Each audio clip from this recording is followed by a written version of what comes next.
Бишкекте таза суунун кубу 8 сомго көтөрүлүшү мүмкүн. Учурда шаардык суу канал мэрияга бул боюнча сунуш даярдап жатат. Ал эми жергиликтүү эл буга нааразы болууда.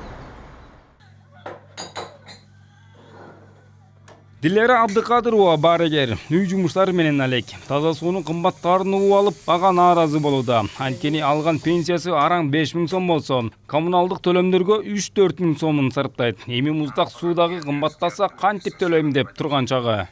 Муздак сууду көтөргөнгө каршымын. Азыркы жашоо Кыргызстанда өтө жакшы эмес да. Көрүп атасың, жумуш жок, жаштар бүт жумуш иштеп ар жакка кетип атат.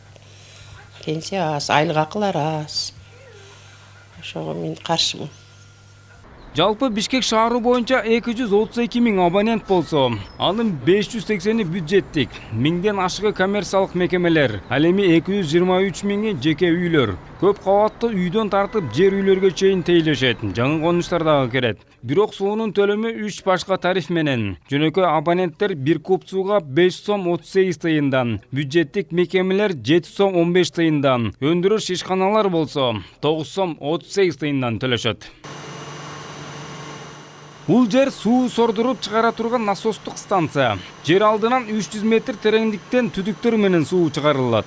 На территории водозабора находится 8 артезианских скважин. Бул жерден таптагы сууну сордуруп чыгабыз. Артезиан суу атайын чыпкадан өткөрүп кошумча тазалайбыз. Болбосо жер алдынан чыккан мөлтүр суу менен шаардыктарды камсыздайбыз. Мындай моторлор болсо соруп чыгарат. Саатына 100 куб суу чыгат.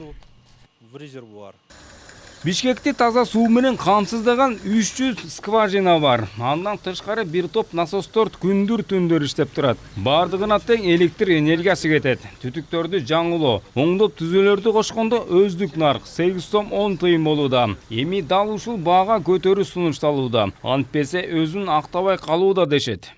Биздин Бишкек суу канал башкармагында азыркы күндө 1300 чакырым ар кандай диаметрде суу түтүктөрү бар биздин баланста. Ошону туура эксплуатациялап убагында баарын оңдоп бүтүрүш үчүн 2%-ын алмаштырып туруш керек. Ошондо жылына биз 26 километр суу түтүктөрүн алмаштырып турушубуз керек. Ошо финансылык кыйноолордун негизинде, жетишпейдик негизинде биз жылына ашып кетсе 5-6 километр суу түтүктөрүн алмаштырганга аргасыз болуп атабыз.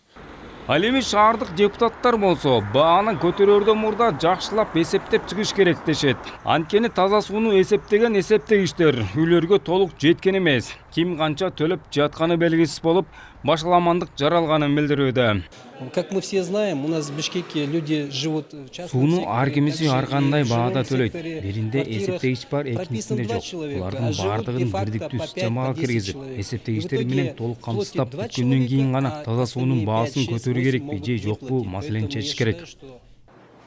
Азырынча бул демилгенин тагдыры белгисиз бойдо. Жалпы Бишкекте миллиондон ашык жаран жашайт деген бейрасмий маалыматтар бар. Улукбек Кутманбаев, Адлет Марсбеков, РТВ Медиа.